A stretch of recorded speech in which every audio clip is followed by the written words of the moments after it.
시카고 구세군 한인교회의 김동명 전교님, 참 좋은 전교님이 저와 페이스북 친구인데요. 영화 노아에 대한 의견을 이렇게 나눴습니다. 한번 잘 들어보세요. 우리 가정단들 특히. 지금 막 영화 노아를 보고 나서 마음을 나눕니다. 결론을 드릴 수 있습니다. 노아는 뜨거운 부흥회와 같았습니다. 이렇게 땡땡 있었어요. 아주 복음적인 영화입니다. 이렇게 돼 있었고요. 일단 영화를 보기 전에 영화는 영화라는 점에서 보아야 한다고 생각됩니다.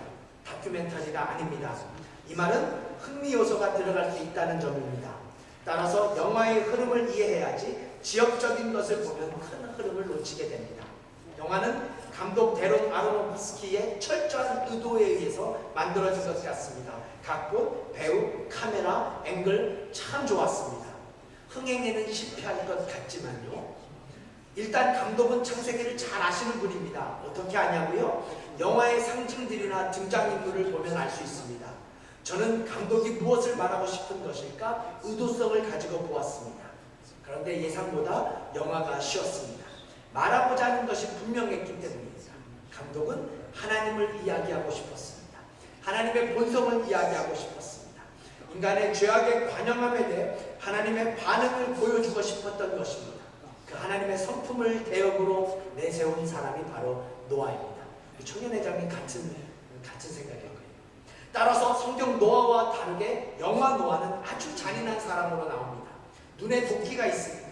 방주에 탄 가족들까지 죽이려고 하는 잔인성을 보여줍니다.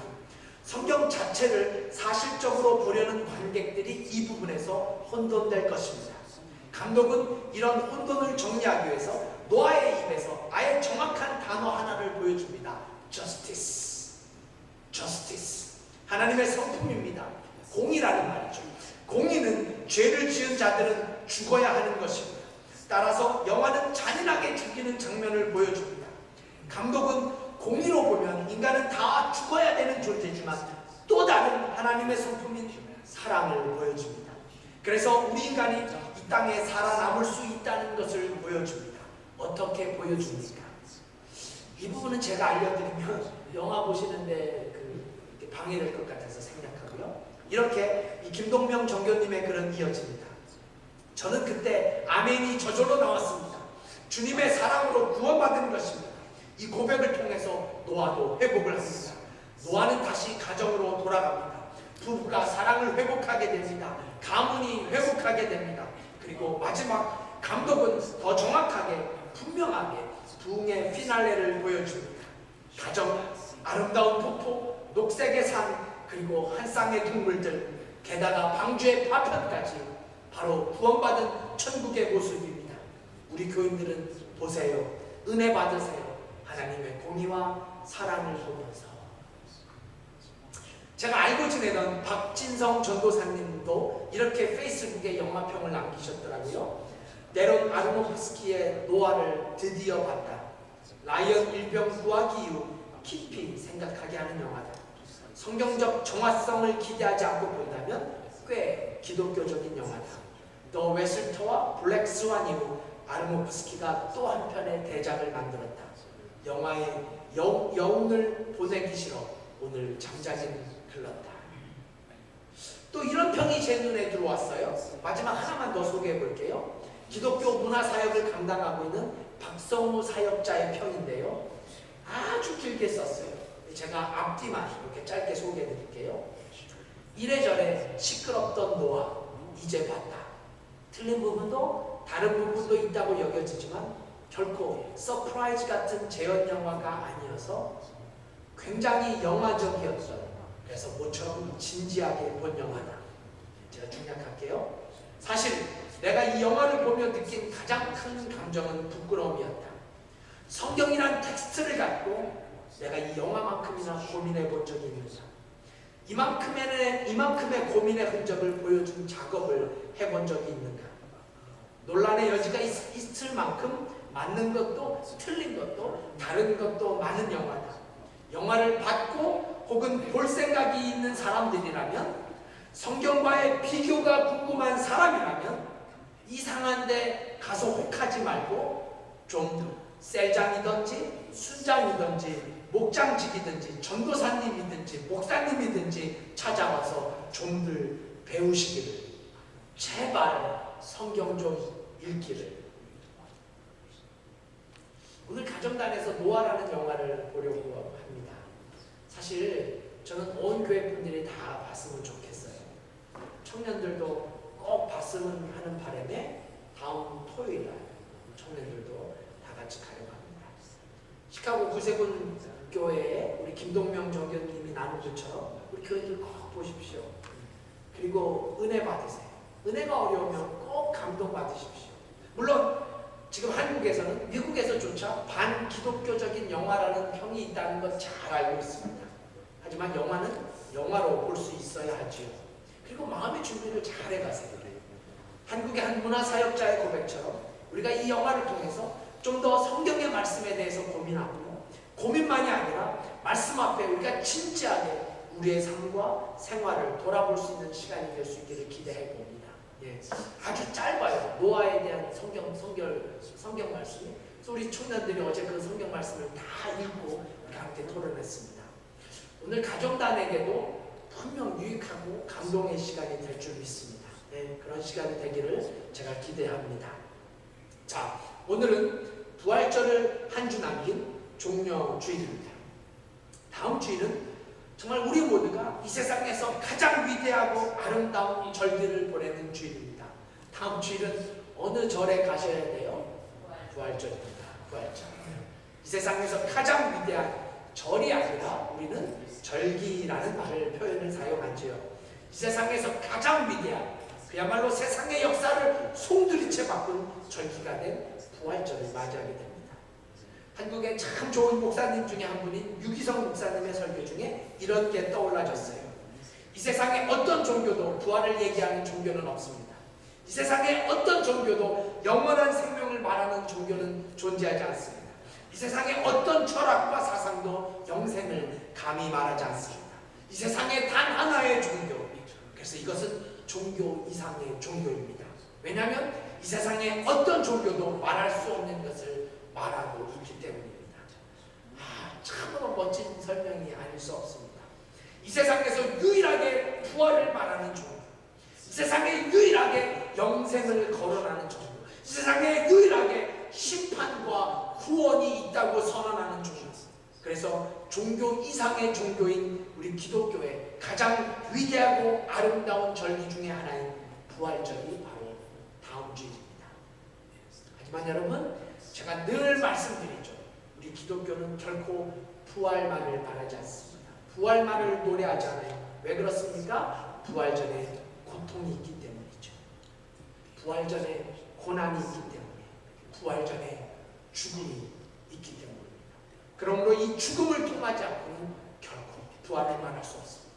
고난을 통과하지 않고는 아무도 부활의 영광만을 주목하지 말아야 합니다. 네, 이것이 종려주일이 주는 메시지예요. 내일부터 시작되는 고난 주간이 우리에게 던져주는 신앙의 레슨입니다. 사랑하는 구세군 식구 여러분, 오늘 성경은 우리 믿음의 성도들에게 예수 그리스도의 죽으심을 본받는 자가 되라고 말씀하십니다. 먼저 예수님의 죽으심을 본받는 자가 되라는 거예요. 왜 그럴까요? 그래야 우리가 진정으로 예수님의 부활하심을 본받는 자가 될 수 있기 때문입니다. 다시 말씀드려, 예수 그리스도의 부활을 본받는 자가 되기 위해서 우리는 반드시 예수 그리스도의 죽으심을 본받는 자가 되어야 할 줄 믿습니다. 그렇습니다. 우리 믿음의 성도들이 진정으로 예수님의 부활을 본받는 자가 되는 것, 제가 이 부분에 대해서는 다음 주에 정확하게 설명을 드릴 거예요. 예수님의 부활을 본받는 자가 된다는 것, 이것이야말로 성경이 한결같이 우리에게 전하고 있는 생명의 메시지예요. 왜요? 우리 기독교는 부활의 종교이기 때문입니다. 아니, 기독교만이 부활을 말하는 종교이기 때문이에요. 하지만 여러분, 우리는 단 한순간도 이 사실을 잊지 말아야 합니다. 우리 중 아무도 결코 예수님의 죽으심을 본받는 자가 되지 못한다면, 그 예수님의 고통과 고난을 본받는 자가 되지 못한다면, 아무도 우리 중 단 한 사람도 예수 그리스도의 부활을 본받는 자가 될 수 없다는 사실, 다시 말씀드려요. 우리 중 아무도 예수님의 죽으심을 본받는 자가 되지 못한다면 우리 중 단 한 사람도 예수 그리스도의 부활을 본받는 자가 될 수 없습니다. 그래요. 우리가 이 사실을 가슴 깊이 담고 오늘 종려 주일의 말씀은 우리 가슴에 담아야 할 줄 믿습니다. 여러분, 저는 오늘 예수님을 본받는 자, 주님을 본받는 자라는 말씀의 제목으로 말씀을 준비하면서 정말 말씀을 준비하는 내내 우리 구세번 교회가 진정으로 예수님을 본받는 자, 우리 구세번 교회 성도들이 진정으로 예수님을 본받는 성도, 우리 교회가 진정으로 예수님을 본받는 교회가 될 수 있기를 기도하고 또 기도드렸어요. 예수님을 본받는 성도, 주님을 본받는 사람, 우리가 즐겨 부르는 찬송가의 가사처럼 예수 닮기 원합니다. 진심으로 예수 단장님 감사해요. 돈 드는 일도 아닌데 좀 같이 해주면 얼마나 좋을까. 이 찬양 모르세요? 예수 닮기 원합니다. 진심으로.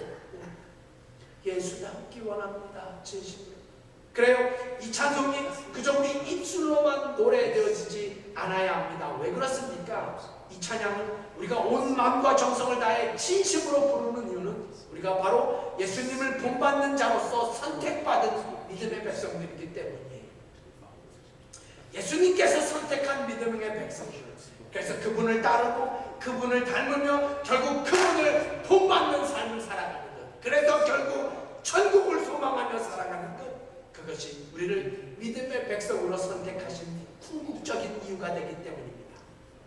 자, 그럼 오늘 우리에게 주신 이 말씀을 묵상하면서 우리가 과연 예수님을 본받는 자가 되기 위해서 어떻게 살아가야 할까? 이 질문을 던지지 않을 수 없습니다. 우리가 예수님을 본받는 자가 되기 위해서 어떻게 살아가야 할까요? 이 질문의 해답을 저는 고린도전서 15장, 소위 부활장이라고 불려지는 이 유명한 장에서 여러분과 함께 그 해답을 발견하고자 합니다. 참 귀한 말씀인데 아직 고린도전서 가지 마시고요. 그 전에 제가 오늘 첫 번째 본문인 로마서를 통해서 여러분과 먼저 나누고 싶은 말씀이 있어요. 레슨이 있어요. 오늘 본문 로마서 6장 5절. 사실 첫 번에는 제가 이 성경 구절 말씀을 준비하지 않았었는데요. 정말 하나님께서 말씀을 준비하는 제게 선물처럼 주신 성경 구절이었어요. 얼마나 이 한 구절이 제게 은혜가 되었는지요.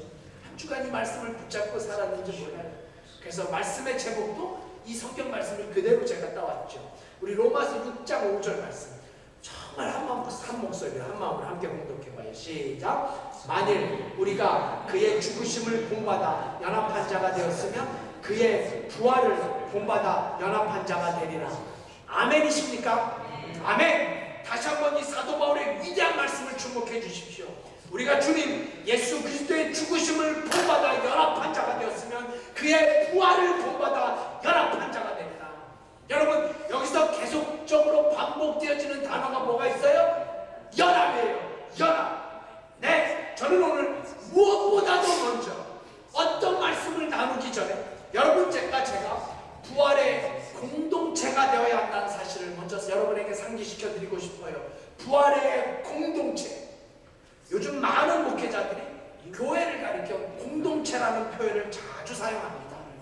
특별히 한국의 참 좋은 목회자의 모본이 되어주고 계신 이동원 목사님께서 이 공동체라는 단어를 가장 먼저 사용했다고 해도 틀리지 않을 정도로 아주 많이 사용하셨어요.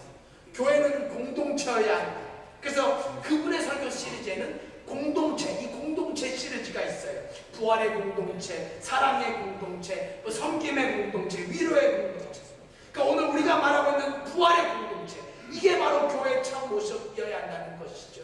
사랑의 공동체, 이것이야말로 교회되게 하는 가장 중요한 모습 중에 하나가 아니겠습니까? 또한 고난의 공동체, 위로의 공동체, 이게 다 이동원 목사님의 설교의 제목입니다. 여러분, 그런데 왜 이렇게 교회가 공동체를 강조할까요? 그것이 바로 예수님을 본받는 것이기 때문이 아니겠습니까? 예수님을 본받는 것. 그래요. 교회가 공동체가 되고 하나가 되어서 교회의 구성원들이 그 공동체 의식을 갖는 것. 이것이야말로 예수님을 본받는 자로서의 가장 중요한 삶의 모습이다. 네, 저희 교회가 올해 2014년도 믿음과 기쁨으로 하나 되는 교회, 하나 되는 교회, 아멘이시죠? 하나 되는 교회, 하나 되는 성도, 하나 되어 연합되어지는 구세군교회. 오늘 본문식으로 본다면 예수님을 본받는 자들이 모이는 이 교회 말로 공동체 의식을 가지고 서로 연합해야 하는 것. 사도 바울이 오늘 우리에게 외치는 말씀처럼 예수 그리스도의 죽으심을 본받아 연합하는 것, 그리고 그 죽으심뿐 아니라 예수 그리스도의 다시 살아나심마저도 본받아 연합하는 것, 이것이야말로 교회 공동체를 설명할 수 있는 가장 중요한 모습이라고 믿습니다. 그러므로 사랑하는 구세군 성도 여러분, 연합하는 자, 연합하는 성도, 연합하는 교회, 그게 바로 우리들입니다. 그래서 교회는 그냥 모이기 위해서만 모이는 데가 아니죠. 우리의 모임은 그냥 모임이 아닙니다. 교회는 모이기 위해서만 모이는 데가 아니라는 말씀이에요. 교회는 모임 이상의 의미가 있다는 사실을 우리는 잊지 말아야 합니다. 가족이 함께 산다는 그 이유만으로 가족이 될 수 있습니까? 그렇지 않죠. 함께 산다는 이유만으로는 결코 가족이라고, 패밀리라고 불려줄 수 없습니다. 가족이 함께 하는 것, 함께 사는 것 이상이기 때문이죠. 교회도 마찬가지예요.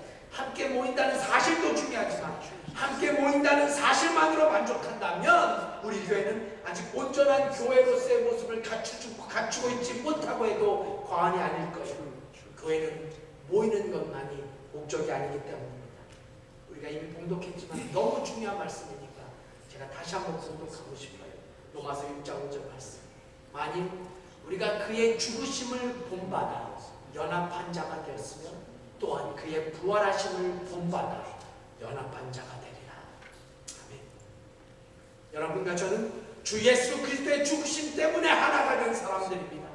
여러분과 저는 그분의 부활하심 때문에 우리는 진짜 하나가 될 수 있는 사람들이에요.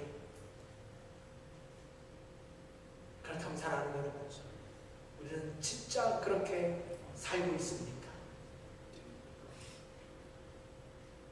제가 설교 원고를 뺐다가 다시 집어넣었어요. 우리는 진짜 그렇게 살고 있습니까? 예수님의 죽으심 때문에 하나가 되고 예수님의 부활하심 때문에 정말 하나가 되는 그런 사람으로 살고 있습니까? 여러분 잘 들어주십시오. 이 질문에 제대로 대답하기 위해서 우리는 이렇게 먼저 물을 수 있어야 돼요. 우리라는 말 대신 나는 진정으로 연합하고 있는가? 라는 질문이 우선되어져야 합니다. 나는 연합하는 사람인가? 내 스스로 예수님의 죽으심 때문에 내 삶이 연합하는 삶을 살고 예수님의 다시 사심 때문에 진짜 내 스스로가 연합되는 삶을 살고. 질문이 어렵죠. 네. 질문이 어렵습니다. 네. 나 때문에 연합하는 것이 아니라 예수님의 죽으심 때문에 연합한다는 말. 나 때문에 연합하는 게 아니라 예수님의 부활하심 때문에 연합하는 삶. 제가 다시 묻습니다. 나는 정말 예수님의 죽으심을 본받는 자로 살고 있는가? 그리고 여기서 한 걸음 더 나아가 나는 정말 예수 그리스도의 부활하심을 본받는 자로 살고 있는가? 네, 이것이 2014년도 부활의 계절에 여러분과 제가 우리 스스로에게 묻고 싶은 질문이에요. 우리는 진정 주님의 죽으심을 본받는 자로 살고 있습니까? 또 나는 진정 예수님의 부활하심을 본받는 자로 살고 있다. 그래서 지금의 내 삶이 그저 내 인간적 의지가 아니라 진정 예수 그리스도의 통치 아래, 예수 그리스도의 지배하에 그런 크리스찬의 삶을 살고 있는지요. 저는 오늘 말씀의 제목을 주님을 본받는 자라고 정했어요. 네, 우리가 진정 이 부활의 계절에 고민해야 할 질문이라고 믿습니다. 나는 진정 예수 그리스도를 본받는 자로 살아가고 있는가? 내 의지대로, 내 생각대로, 그저 내 감정대로, 내 계획대로, 내 생각대로 그런 1차원적인 삶이 아니라 정말 예수 그리스도의 그 죽으심 때문에 나의 감정도 함께 죽는, 예수 그리스도의 고난당하심 때문에 내 생각도 함께 죽어지는, 예수 그리스도의 피 흘리심 때문에 내 자아도 함께 죽어가는 삶, 또한 예수 그리스도의 부활하심으로 인해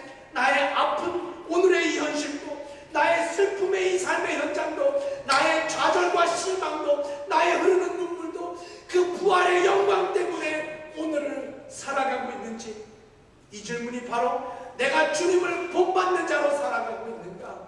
나는 진정 예수 그리스도를 본받는 크리스천으로 살아가고 있는가? 이 질문을 대변해주고 있다고 믿습니다. 그렇다면 여러분, 이런 질문이 자연스럽게 뒤따라오게 돼요. 그럼 우리가 어떻게 해야 주님을 본받는 자가 될 수 있을까요? 우리가 어떻게 살아야 예수 그리스도를 본받는 믿음의 사람으로 살 수 있을까요? 저는 이 질문의 해답을 오늘 두 번째 본문인 고린도전서 15장에서 찾고자 합니다. 우리는 정말 주님의 죽으심을 본받고 살고 있습니까? 나는 예수 그리스도의 부활하심을 본받고 살고 있습니까? 이 질문의 첫 번째 해답은 오늘 본문에서 우리가 진정으로 죽으시고 부활하신 예수 그리스도를 본받는 삶을 살기 위해서 사도 바울은 우리에게 감사하며 살아야 한다고. 감사하며 살아야 한다. 이것이 예수 그리스도를 본받는 삶이라고. 그렇습니다. 우리를 위해 십자가에 달리신 예수 그리스도를 본받고 싶으십니까? 진정으로 다시 부활하신 살아계신 예수 그리스도를 본받고 그렇게 살고 싶으십니까? 그렇다면 감사하며 살아야 돼. 감사하며 살아야 돼. 너무 많이 들었던 뻔한 말이라고 단정 짓지 마시고요. 제가 이 부분에 또 갈등됐어요. 우리 교회에 새로운 말씀이 증거돼야 되는 게 아닌가. 너무 뻔한 말을 제가 전하고 있는 게 아닌가. 근데 정말 이 2014년도 부활의 계절에 우리가 다시 한번 우리의 삶을 돌아봐야 할 줄 믿습니다. 나는 진정으로 감사하고 있는가? 나는 진심으로 감사하며 오늘을 보내고 있는가? 여러분, 왜 이 질문이 그토록 중요할까요? 예수님께서 그렇게 사셨기 때문이에요.